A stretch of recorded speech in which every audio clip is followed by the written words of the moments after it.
What would you do if a doctor told you your child might not survive unless you accept dozens of surgeries over the next 15 years? Would you run away, or hold tight to that scar-covered little hand and guide him from operating rooms to concert halls, from cries of pain to piano notes that make an entire audience rise to their feet? This isn't just a story about healing a body. It's the story of a father who walks away from leading roles on screen to embrace one role for the rest of his life. The man standing in the dark, crying in silence, and gently pushing his son forward into the light. Part 1. Backstage. The concert hall in downtown Los Angeles glowed like a ship in the dark. Inside, the main stage was flooded with warm light, a grand piano sitting at the center like a glossy black heart. The audience settled into their seats, the low murmur of voices slowly thinning into a hush. Backstage, a teenage boy stood very still. His name was Noah Reed. He was tall but slight, with messy dark hair and a thin scar that ran from his temple down across his cheek. Under the bright hallway lights, the scar caught a faint shine. His hands were long-fingered, the skin crisscrossed with pale surgical marks. He flexed his fingers once. They trembled.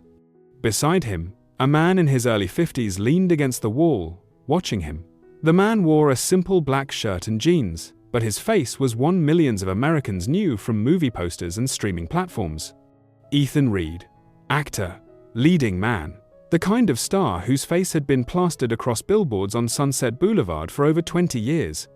Tonight, he wasn't on the poster. Tonight, he was just a dad. "You know," Ethan said quietly, placing a hand on Noah's shoulder, "if you're nervous, you can imagine this is just another hospital waiting room, piano instead of the metal bed. These seats out there? Just parents with bad coffee." Noah huffed out a laugh.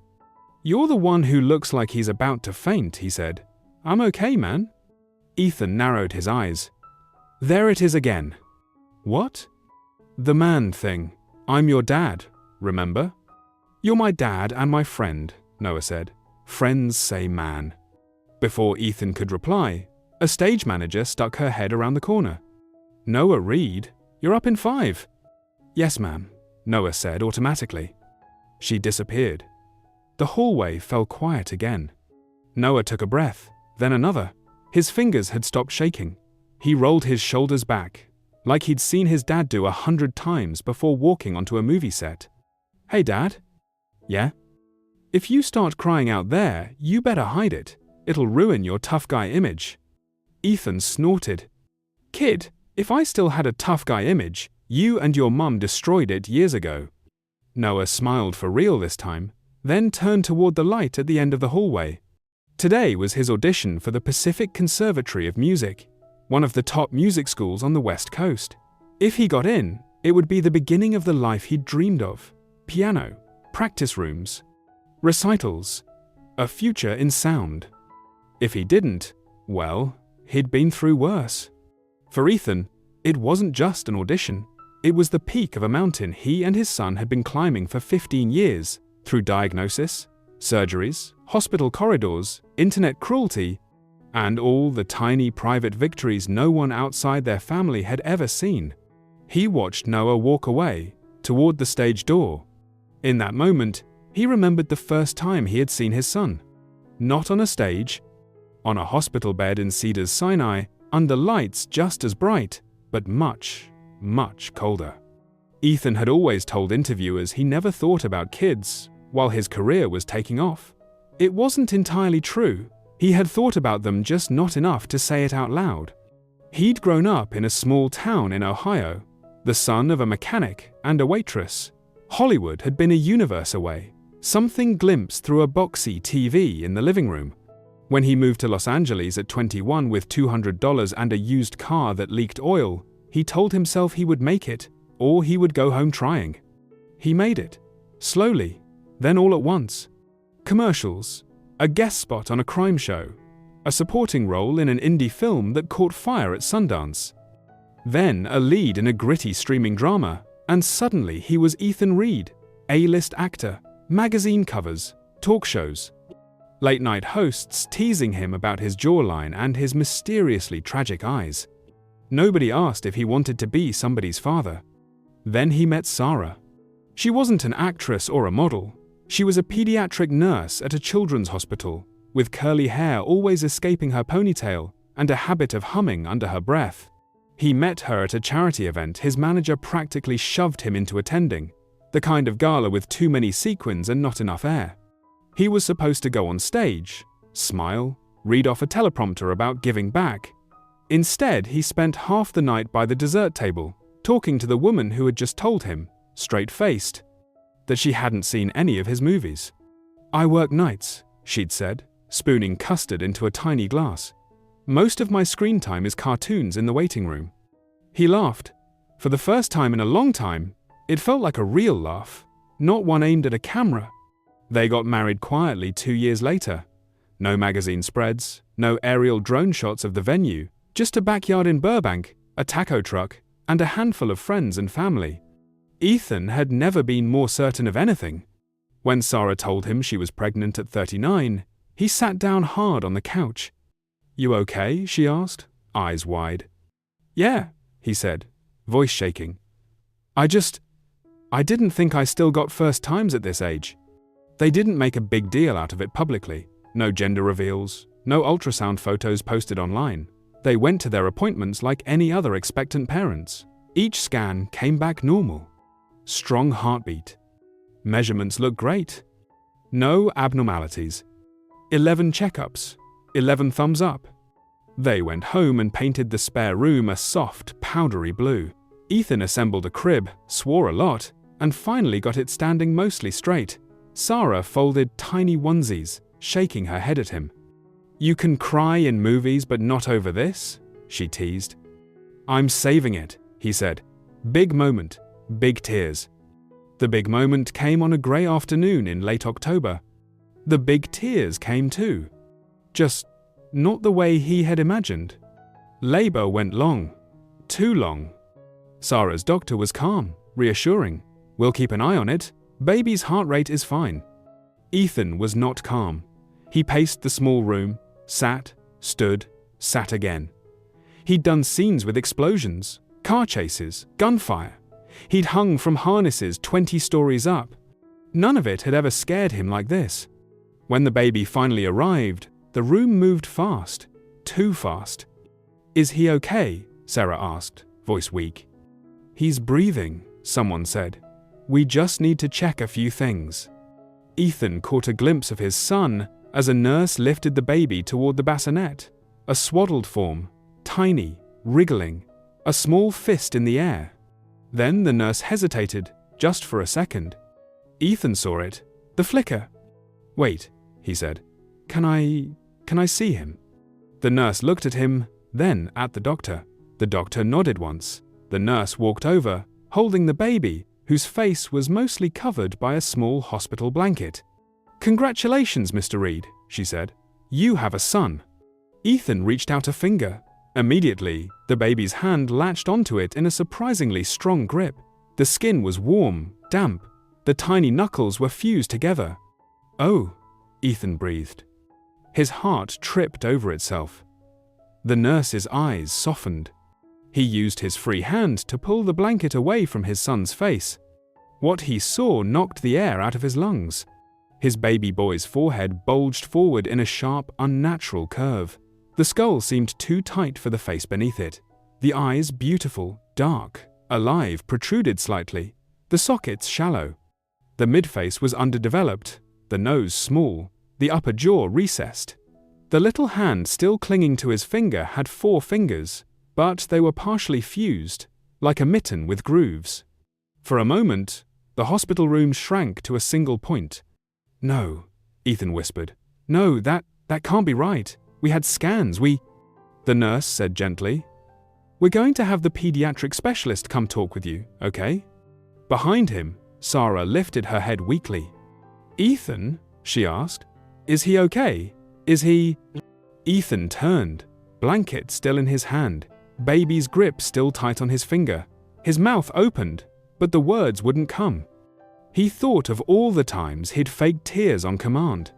The director yelling, "And! Action!" The close-up, the lights, the soundtrack swelling in the background. Now, no one had to tell him to cry. He broke. The baby's hand tightened around his finger, as if holding him up. To be continued. Part 2. The diagnosis and the double life. The neon lights of Children's Hospital Los Angeles buzzed faintly in the evening. Ethan sat in a consultation room with walls painted in bright, cheerful colors, cartoon whales smiling above the whiteboard. It didn't help. Across from him, a pediatric craniofacial surgeon with kind eyes and tired shoulders flipped through a chart. "Your son has a rare genetic condition," she said. "It affects how the bones in his skull, face, hands, and feet form and fuse. It's not something you could have prevented." Sarah held their baby, now 3 days old, against her chest, one hand curled protectively over his oversized knit cap. "What does it mean?" she asked quietly. "It means," the doctor replied, "that the bones in his skull fused too early. The brain still needs room to grow, but the skull can't expand the way it should. If we don't operate, it can put pressure on his brain, cause delays, vision problems, or worse." "Operate," Ethan repeated. The word felt like a foreign object in his mouth. How many times? The doctor hesitated. Ethan noticed. He would remember that tiny pause for years. "We're looking at multiple surgeries over time," she said. "At least a major cranial surgery in the next few months. More as he grows. His hands will need operations so he can use them properly. It's a long road." "How long?" Sarah asked. 10 years? 15? The surgeon sighed softly. "It really depends on how he grows, how he responds. I won't sugarcoat it, this is a marathon." Ethan's vision swam. He focused on his son's face. The baby's eyes were closed now, lashes dark against his cheeks. Above them, the strange, angular forehead pressed against the knitted cap. "Is he in pain?" Ethan asked. "Right now, probably not. Babies feel things differently. But as he grows, the pressure in his skull could cause headaches, vision issues, developmental problems. We're going to work very hard to stay ahead of that.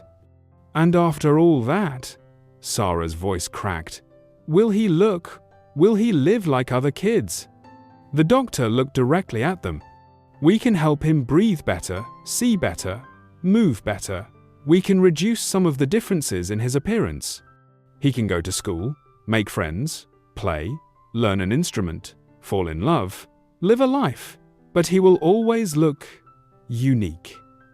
There will be scars. People will notice." Ethan swallowed, hard. The doctor's tone softened.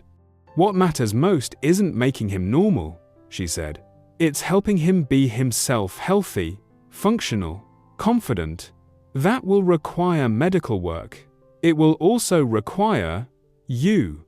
She glanced between Ethan and Sarah. "Kids like your son do best when they know, deep down, that their parents aren't ashamed of them." The word ashamed sliced through Ethan like a blade. He thought of red carpets, bright flashes, interviews filled with charming anecdotes. He tried to imagine stepping onto a premiere with this child in his arms, the lenses zooming in on every inch of his face. Could he bear it? The baby whimpered softly in Sarah's arms. Ethan reached out, slid a finger into the little fist again. Once more, the tiny hand latched on, holding tighter than seemed possible. "Hey, buddy," Ethan whispered, voice rough. "You're not even a week old and you're already holding me up, huh?" Sarah looked at him with damp eyes. "Do you regret it?" she asked, so quietly he almost didn't hear. "Regret what?" he asked, stunned. "Marrying me, having him, all of this. Maybe if you'd stayed single, stayed free, you wouldn't have to." Ethan cut her off, more sharply than he intended. "Don't you ever say that again." She flinched. He softened immediately, leaning closer. "Look at me," he said. She did. Her eyes were red-rimmed, her hair flattened to her head, hospital bracelets clinking on her wrists. "If I had every award on my mantle, every box office record, every streaming number, but went home to an empty house, he said. That would be regret. This, he nodded at the baby. This is a plot twist, a hard one, but I'm not walking off set just because the script got complicated. Sarah let out a broken laugh. You and your analogies. It's all I've got, he said, squeezing her hand. We'll figure out the rest. That night, Ethan didn't leave the hospital. He sat in a chair, watching his son sleep inside a clear plastic bassinet. Machines beeped. Nurses came and went. Outside the window, L.A. Traffic roared like an ocean. Ethan thought about the roles he'd played. The ex-Marine with PTSD, the single dad fighting for custody, the morally grey superhero with a tragic backstory.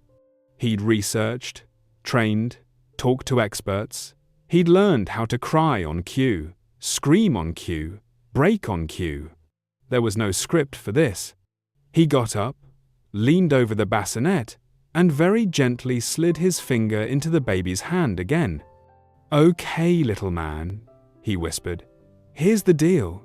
I don't know what I'm doing, not even a little, but I'm not going anywhere. You and me? We're in this. Scene 1 starts now. The baby's fingers curled tight. The next few years turned Ethan's life into something nobody on social media could have imagined. To the public, he was still Ethan Reed, movie star. He walked carpets, waved at fans, did talk show interviews where he told funny stories about mispronouncing his lines or botching stunts. To himself, he was often just a man driving too fast on the 101, trying to make it from a studio in Burbank to a hospital in East Hollywood before visiting hours ended. Some days he would be on set at 5 a.m., in full makeup, filming a fight scene, blood packs, fake bruises, choreographed punches. The director yelled, "Cut!" and the crew laughed at some joke he cracked. At lunch, he'd sneak away to call Sarah. "How is he?" he'd ask.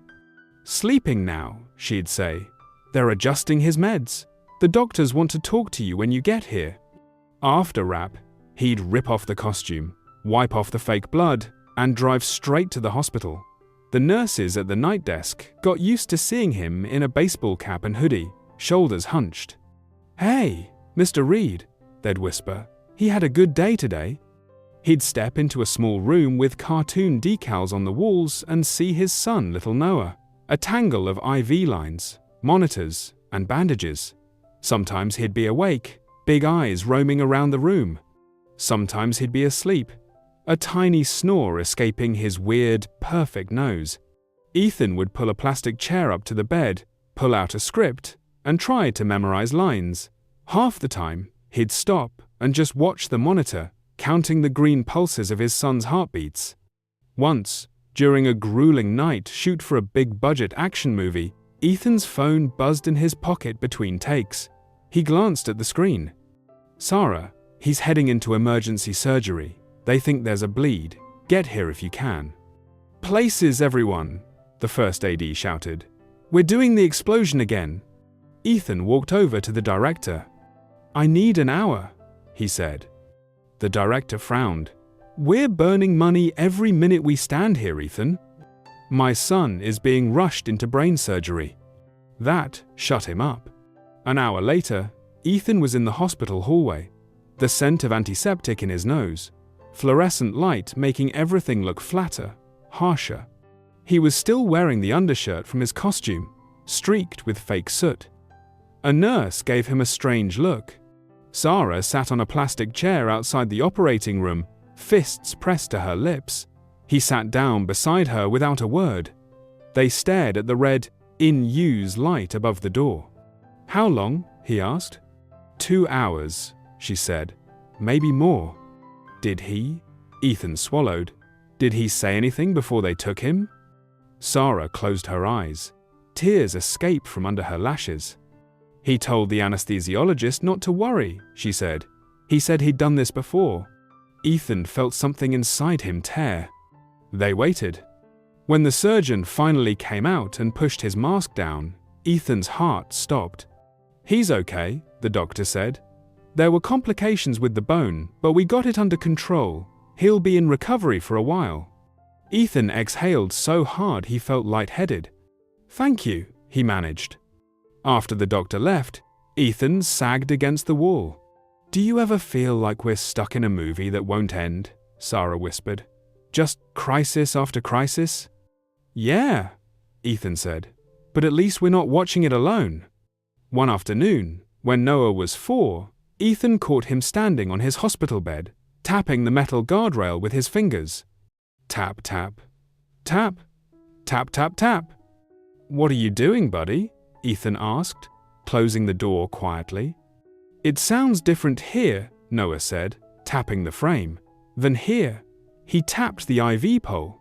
"And different here." He tapped the plastic tray. Every tap had a rhythm. "You hear that?" Noah asked, eyes alight.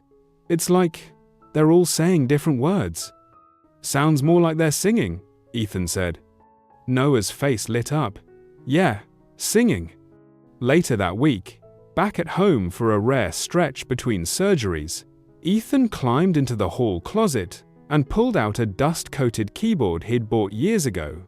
Back when he was a no-name actor playing bit parts, he'd learned a few chords, written half a song, and then abandoned it when the acting gigs picked up. He set the keyboard on the dining table and wiped it down. When Noah came limping out of his room with his favorite stuffed dinosaur under one arm, Ethan turned the keyboard on. The little screen flickered blue. A demo song started blaring. Ethan quickly hit stop. "What is that?" Noah asked, eyes wide. "This," Ethan said, "is a piano that forgot how to be big." He pressed a key. A clean, bell-like sound rang out. Noah froze. "Whoa! Wanna try?" Ethan asked. Noah's right hand, the one with the most scarring, hovered over the keys. He looked unsure. "It's okay if it hurts," Ethan said gently. "We'll stop." Noah touched one key, then another. The notes sounded unremarkable, simple, single tones, but his face shifted. He looked like someone tasting a new flavor and realizing they loved it. "This one is higher," Noah said, pressing a key further to the right. "This one is sadder." "Sad?" Ethan echoed. "This one is like when they take my blood." Noah pressed a low key. "And this one is like when Mum brings Jell-O." He pressed a brighter one. Ethan's throat tightened. He reached over, played a simple C major chord. Noah jumped. "That's cheating," Noah whispered. "How?" "You're playing lots of notes at once." "One day," Ethan said, "you will too." Noah grinned, revealing missing baby teeth. "Bet." That night, after Noah had gone to bed, Ethan sat alone at the keyboard. He pressed a few keys, trying to remember the half song he'd abandoned years ago. It came back in fragments, like a memory of a dream. He started piecing something together, part lullaby, part prayer, part apology, simple chords, a melody you could hum. He thought of Noah's hand squeezing his in the operating room, the red light above the OR door, the way his son's face lit up at the sound of a single note. He played until his fingers ached. No cameras, no director, no marks to hit. Just a man, a keyboard older than his marriage, and a song he didn't have a name for yet. To be continued. Part 3. School, bullying, and a viral piano. By the time Noah was old enough for kindergarten, his medical chart was the size of a phone book. He had a zigzag scar running ear to ear beneath his hairline from cranial surgeries. His forehead still jutted slightly, though less dramatically than when he was born. His eye sockets had been deepened to protect his vision. His upper jaw had been brought forward some. His fingers had been separated enough that he could hold a pencil, a spoon, a small toy dinosaur. He also walked with a slight limp when he was tired, the result of one of the bone grafts. To Ethan and Sarah, he was just Noah, the kid who insisted on sleeping with one hand touching his keyboard, the kid who knew the difference between a trumpet and a saxophone by sound alone, the kid who could tell which nurse was coming down the hall by the pattern of her footsteps. To strangers, he was different. On the first day of school, Ethan insisted on walking him to the classroom himself. Ball cap pulled low. Sarah held Noah's small backpack like she wasn't ready to let it go. "Remember," Ethan said as they crossed the parking lot, "if anyone asks about your scars, you can tell them whatever you want. You fought a dragon. You wrestled a bear. You tripped over your own awesomeness." Noah thought about it. "What if I just say the truth?" he asked. "That works too," Ethan said. "You don't owe anyone a story. They're not your boss." Inside, the classroom smelled like crayons and hand sanitizer. Bright letters lined the walls, a reading corner overflowed with picture books, and a tiny sink gleamed in the corner. The other kids shuffled around, wide-eyed, clinging to their parents' legs. Noah walked in, shoulders straight. He didn't hold Ethan's hand. Ethan felt both proud and unexpectedly wounded by that. A little boy with a Spider-Man backpack stared openly at Noah's face. "What happened to you?" he asked bluntly. Ethan's fists clenched at his sides. He forced himself to wait. Noah shrugged. "I was born with bones that grew funny," he said. "Doctors fixed what they could. The scars are from the battles." "The battles?" Spider-Man backpack repeated, eyes widening. "Yeah?" Noah said. "You got any?" Spider-Man looked down at his unscarred hands, then shook his head. "Well," Noah said, "you can still sit with me at lunch." Ethan let out a breath he hadn't realized he was holding. Later that night, after they'd tucked Noah in, Sarah leaned against the bedroom doorframe. "You hear what he told one of the kids?" she asked. "What?" he said. "The doctors cut my head open and rearranged the pieces so I could stick around longer." Ethan winced. "Too honest?" "Maybe," Sarah said, a smile twitching at the corner of her mouth, "but also accurate. Not every interaction at school was that easy. Kids could be cruel without meaning to. They pointed, they stared, they whispered. One afternoon, Noah came home, dropped his backpack by the door, and went straight to his keyboard without saying anything. Ethan watched from the kitchen. Noah's shoulders were tight. He played a cluster of dissonant notes, like thunder. "Rough day?" Ethan asked. Noah didn't answer. He played a harsh, minor chord again, and again. Ethan walked over, pulling up a chair next to him. "Talk or play," he said. "Up to you, but you're not doing both silently." Noah's jaw worked. Then, abruptly, he slammed both hands on the keys. A chaotic crash of sound exploded, making Sarah flinch in the hallway. "Kid at recess said I look like a broken toy," Noah blurted out. Ethan's chest went hot. "What did you say?" he asked carefully. "I said, yeah, but at least I'm the kind you don't want to throw away." Noah glared at the keys. He laughed. His friends laughed. Then they ran off. Ethan bit back the 30 creative responses that came to mind. Instead, he reached over and placed his hand gently on Noah's right hand, lifting it off the keys. "Listen to me," he said. "You are not a broken toy. You hear me? You are limited edition." "That sounds like something a toy company would say," Noah muttered. "Exactly. And what do limited edition things have?" People who try to steal them," Noah offered. "Fans," Ethan said. "Collectors. People who understand their value. The rest? They don't get a vote." Noah looked at him skeptically. "It still hurt," he said. "I know," Ethan replied. "It hurts me too. I can't fix kids being idiots. I wish I could. If I could reshoot half of middle school for every kid on Earth, I would." Noah's mouth twitched, despite himself. "But here's what we can do," Ethan went on. "We can use this." "How?" Ethan tapped the keyboard. "Make something out of it," he said. "You feel like chaos? Play chaos. You feel like you want to disappear? Play what disappearing sounds like. If you keep putting those feelings into music, they don't get stuck inside you." Noah peered down at the black and white keys. "And if the music sucks?" he asked. "Then it sucks," Ethan said. "And you try again. Trust me, I've done plenty of bad takes." Noah snorted. He put his fingers back on the keyboard. The next chord still had sharp edges, but it was less like an explosion and more like a storm moving through. Piano lessons became a regular part of life. At first, Ethan taught him everything he knew, the handful of chords, the basics of scales, some simple jazz progressions. When Noah outpaced him, they found a teacher in Silver Lake who didn't flinch at the sight of Noah's scars. "Does it hurt to play?" the teacher asked in their first lesson. "Sometimes," Noah said. "Worth it?" the teacher asked. Noah looked at the piano. "Yeah." "Then let's get to work." When Noah was 11, during a stay at the hospital for yet another checkup and imaging session, he found an old upright piano in the atrium near the coffee shop. A sign above it read, "Please play. Music helps everyone heal." There were a few parents slumped on chairs, scrolling on their phones. A little girl in a wheelchair stared at the TV with glazed eyes. Noah glanced at Ethan. "Can I?" he asked. "Go for it," Ethan said. Noah sat down and began to play.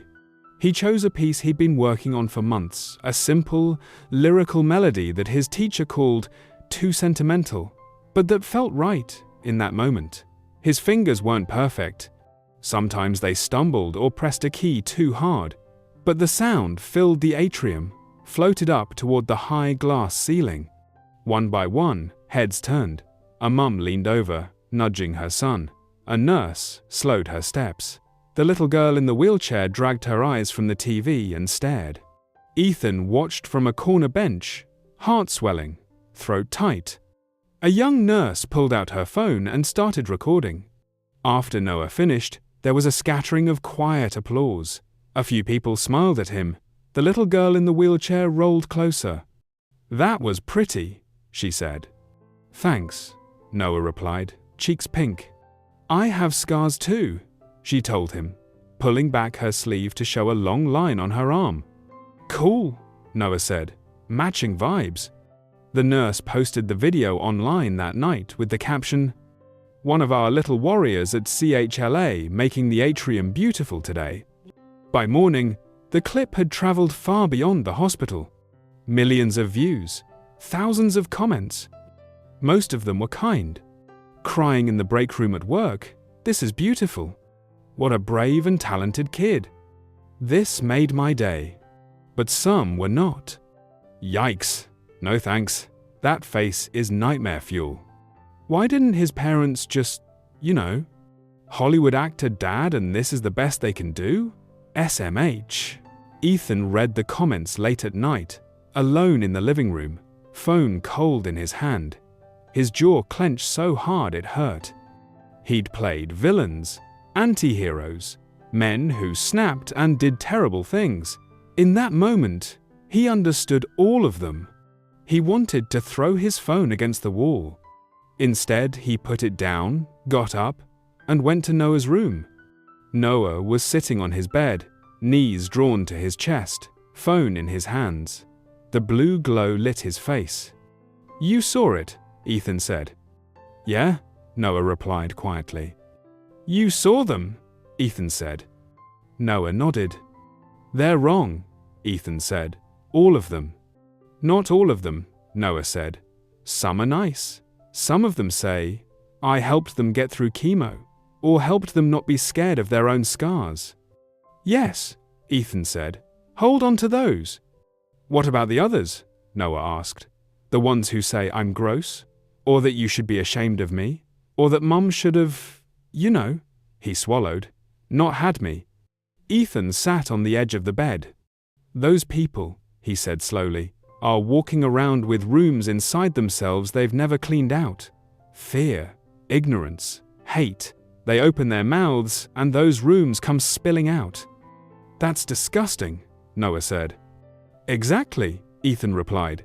"But their mess is not your job to fix. You are not a trash can for their garbage. Got it?" Noah's lips twitched. "That's a terrible metaphor," he said. "Thank you," Ethan said. "I'm workshopping it." "It still hurts," Noah admitted. "I know," Ethan said. "I can't tell you it won't. I can tell you this. Though none of those people were there when you coded on the table at 3 years old. None of them held your hand when you woke up from surgery number 8 and asked if there was jello. None of them watched you learn to walk again after they rearranged your bones. They don't know you. They haven't earned the right to name you. What if they're right about me being ugly? Noah whispered. Ethan's chest ached. You are not ugly, he said firmly. You are unfinished, like a sculpture still being carved, like a song still being written. Anyone judging the song halfway through is an idiot. Noah stared at him for a long moment.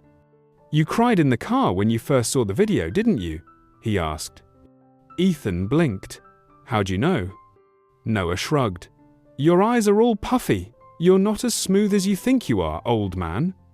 Ethan laughed, wiped his face. Yeah, he said. I cried. But not because of them, because of you, because of what you did in that lobby. That's what matters to me. Noah nodded slowly. Okay, he said. Can I keep the video up? Of course, Ethan said. Even with the bad comments? Especially with the bad comments, Ethan said. Let them scream into the void. You just keep playing. Noah lay back, staring at the ceiling. Dad? He said. Yeah? Do you think, one day, I could play somewhere bigger than a hospital lobby? He asked.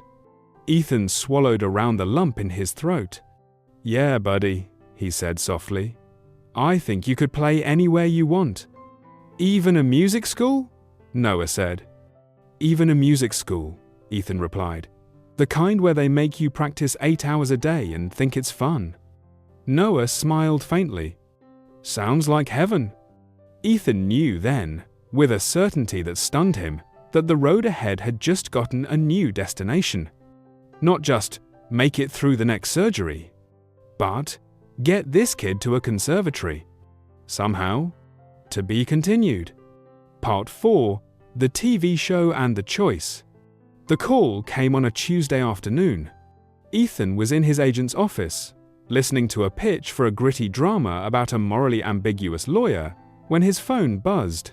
He glanced at the screen. Unknown number. Normally, he would have ignored it, but something in his gut made him excuse himself and step into the hallway. Hello? Hi, is this Ethan Reed? A woman's voice asked.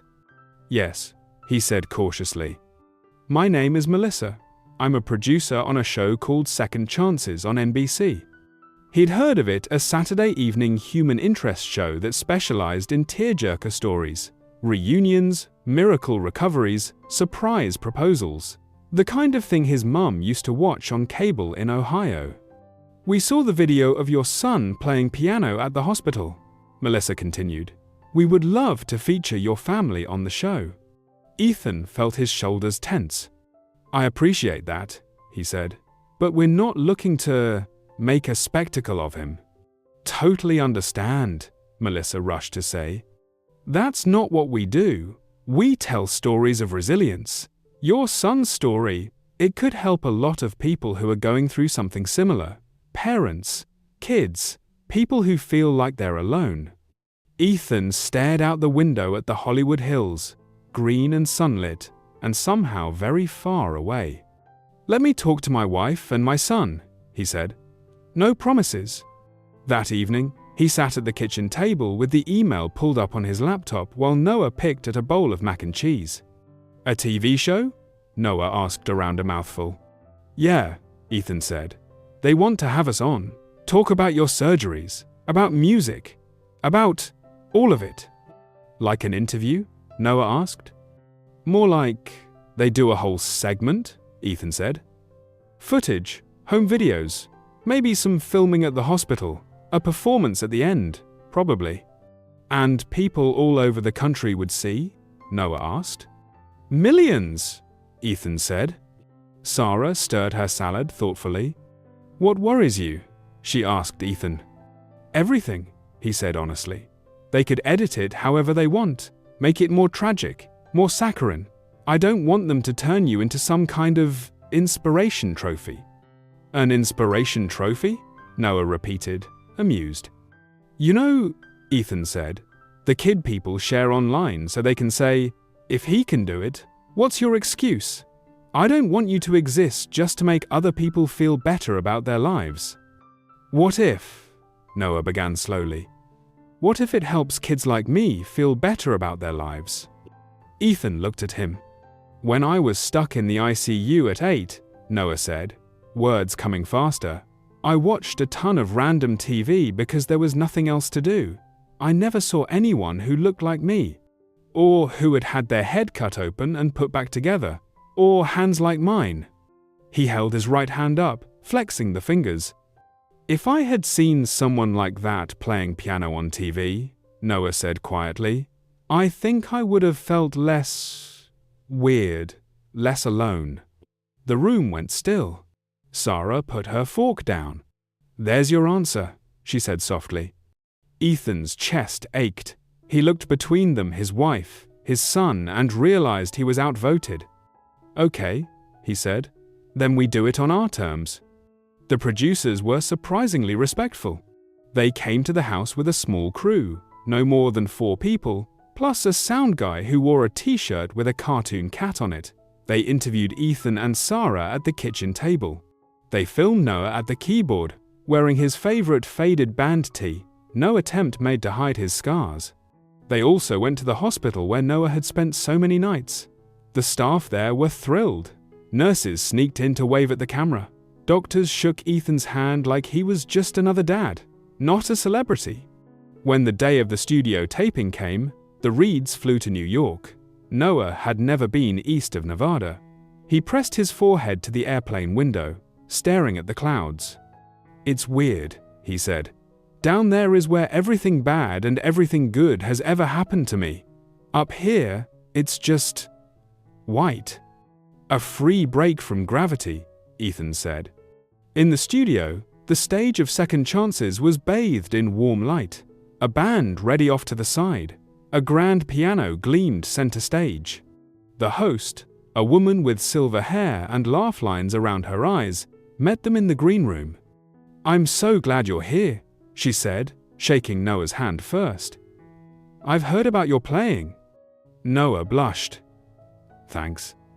We're going to talk a bit, she said, but if you're ever uncomfortable, you tell me. Deal? Deal, Noah said.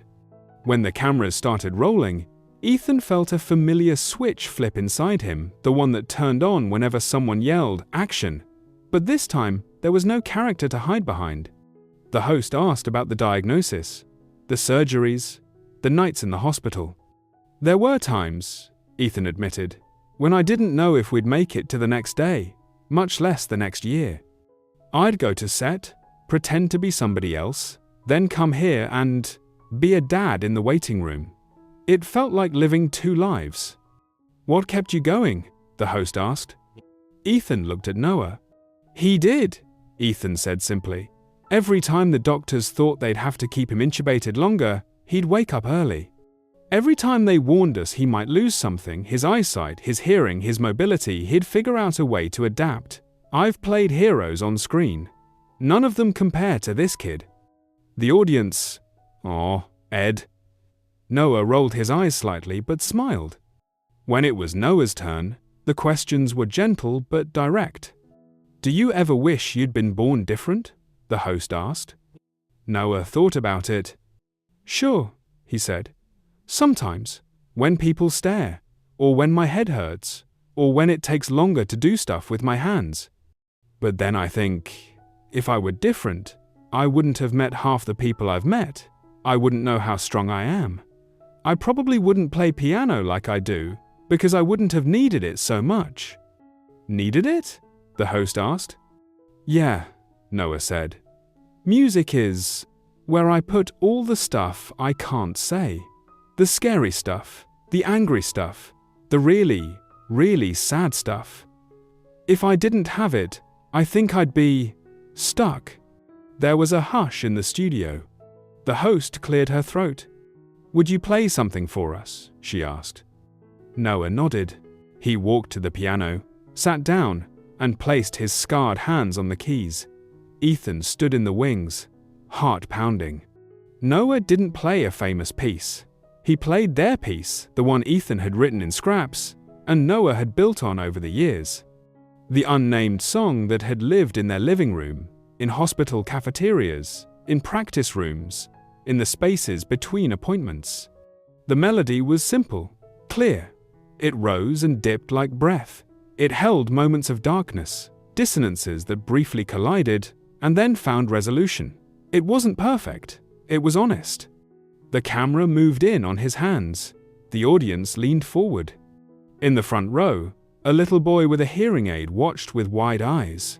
Behind him, a teenage girl with a port taped to her chest wiped her cheeks. Somewhere in America, a kid in a hospital bed stared at the screen, seeing his or her own scars reflected for the first time. When Noah hit the final chord, the studio erupted into applause. People stood. Some cried. Noah stood, bowed quickly, and walked back to the couch, cheeks flushed.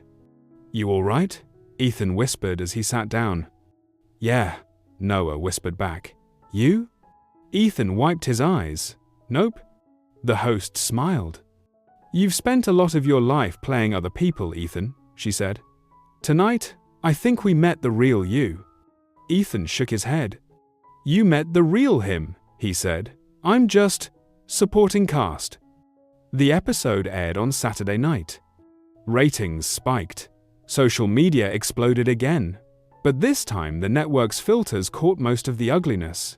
Ethan's inbox filled with messages from parents of kids with craniofacial syndromes, from teenagers with scars, from adults who'd felt unspeakably alone and now, suddenly, didn't quite as much.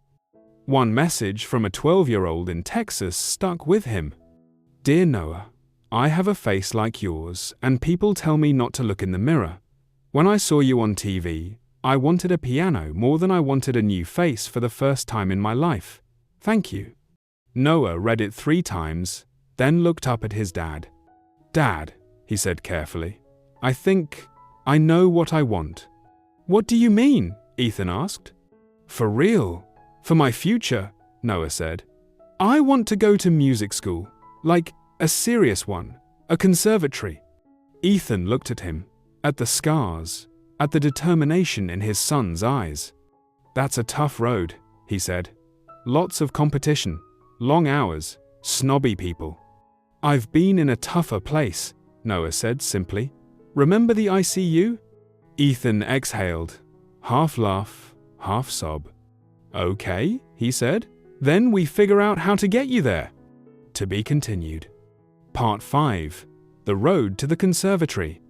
Applying to music school turned out to be its own kind of surgery. There were forms, audition requirements, letters of recommendation, repertoire lists, pre-screening videos. Each conservatory had its own demands, its own quirks. Noah pinned a list to the corkboard over his desk. Bach, Prelude and Fugue. Classical sonata movement.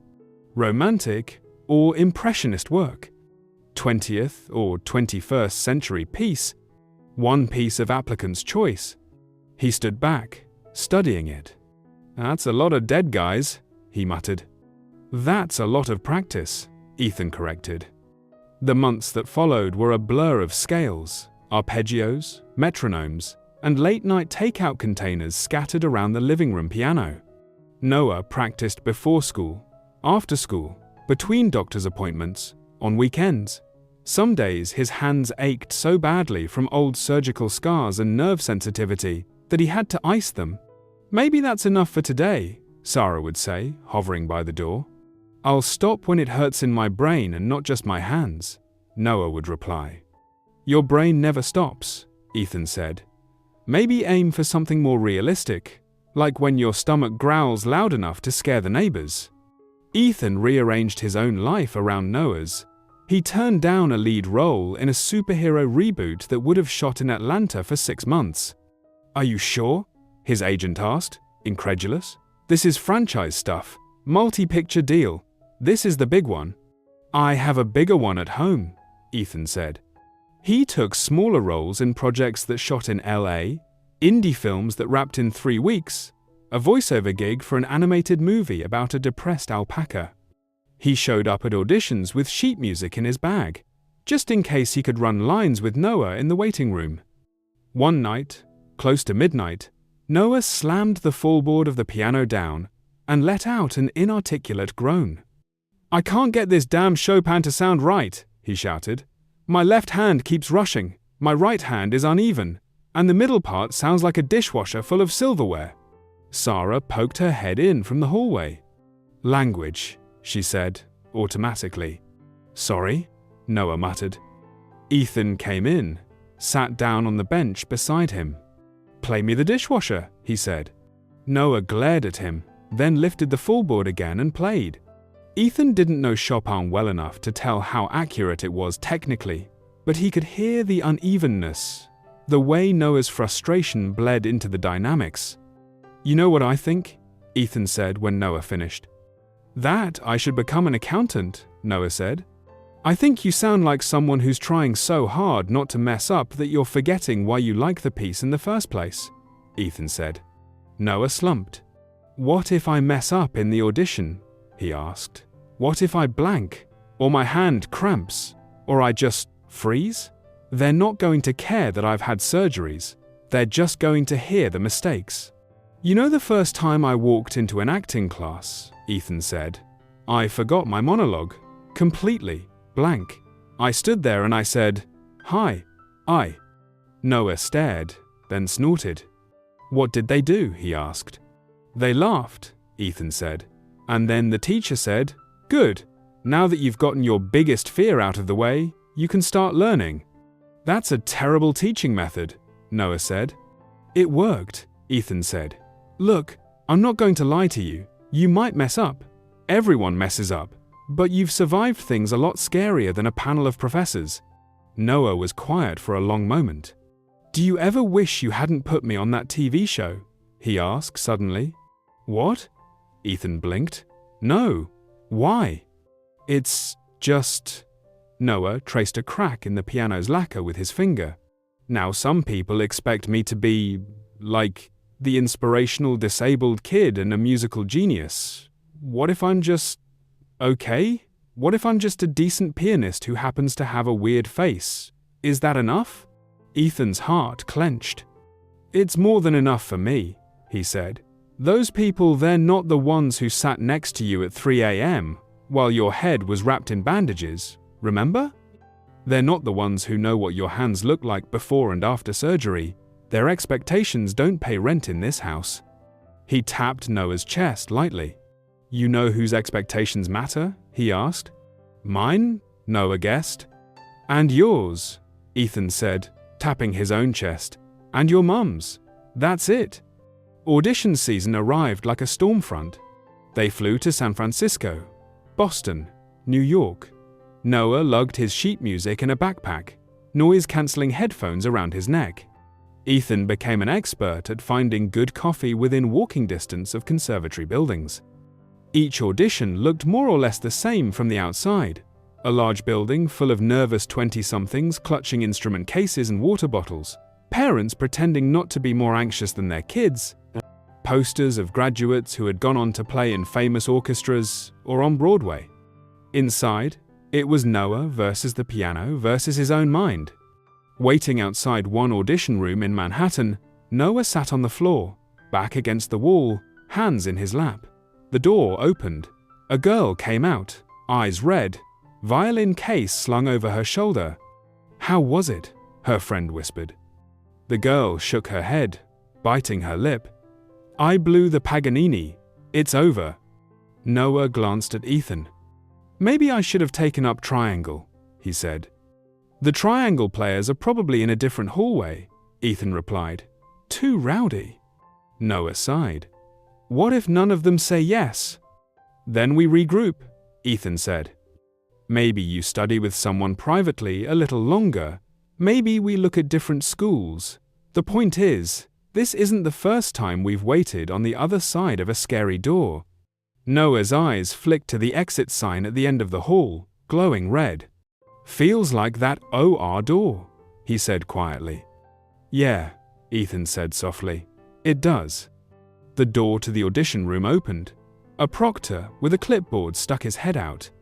"Noah Reed?" Noah stood. "See you on the other side," Ethan said. Noah nodded. Inside, under the fluorescent lights and serious faces of 3 faculty members, he introduced himself. "My name is Noah Reed," he said. "I'll be playing Bach, Beethoven, Rachmaninoff, and one original piece." He didn't mention the surgeries. He didn't mention the TV show. He didn't mention the nights in the ICU. None of that belonged here. What belonged here was sound. He played until everything else fell away. On the day of the Pacific Conservatory of Music audition, the one closest to home, the one his teacher thought was the best fit, Noah felt strangely calm. "Maybe I'm in denial," he told Ethan in the car. "Maybe you're ready," Ethan replied. Backstage, before they called his name, Noah did something he hadn't done at any other audition. He texted his surgeon. "Hey Dr. K, about to audition for Pacific Conservatory. Thanks for the extra room in my head. I'm gonna try to use it well." Dr. K wrote back almost immediately. "Make some noise, kid. Proud of you no matter what."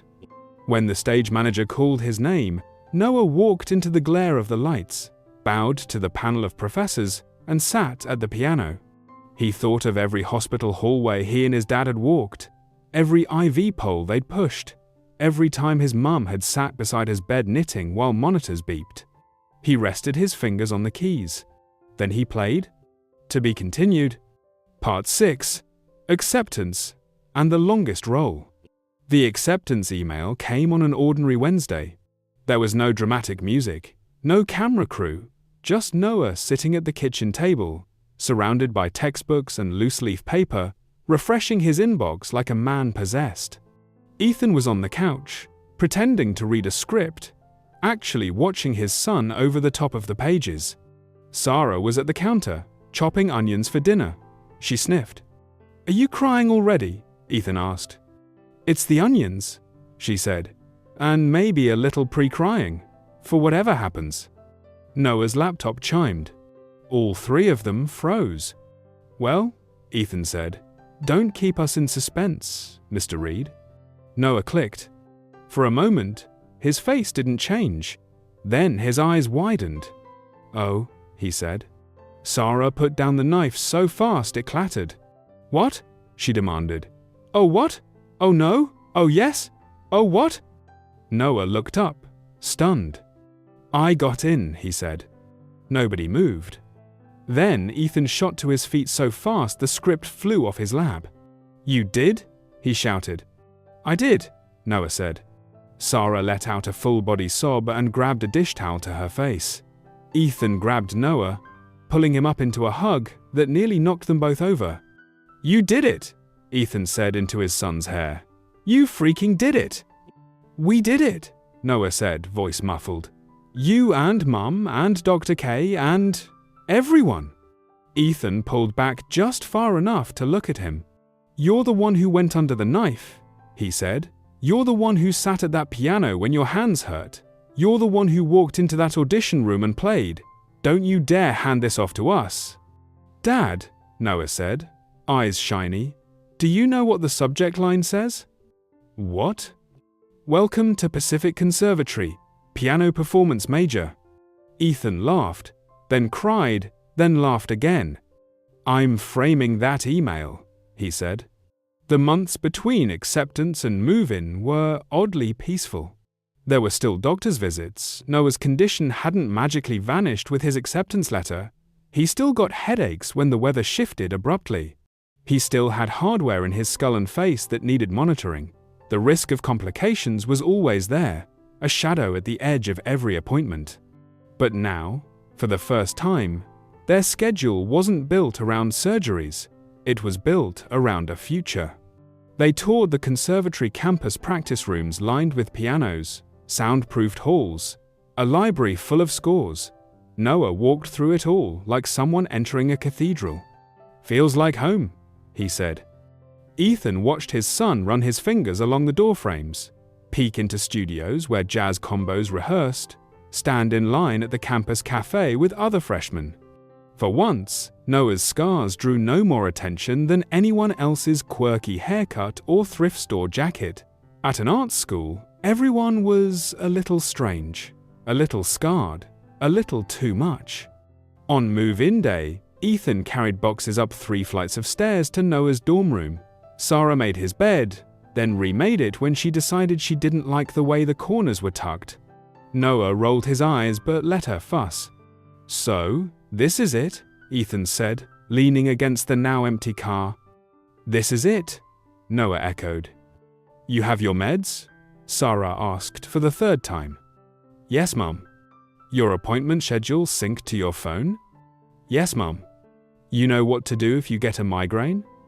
"Yes, Mum." "She knows, you know," Ethan said. "She just needs to hear you say it 6 more times."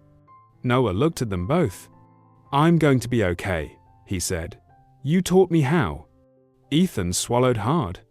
"We taught you how to fight," he said. "You taught us how to keep going." Noah smiled. "Hey, Dad." "Yeah?" "You know how you always say playing a role is like living another life?" "Yeah." "Well," Noah said, "I think you've been playing the same role for a long time now." "Which one?" Ethan asked. "Dad," Noah said simply. "You're pretty good at it. Maybe you should stick with it." Ethan laughed, wiping his eyes.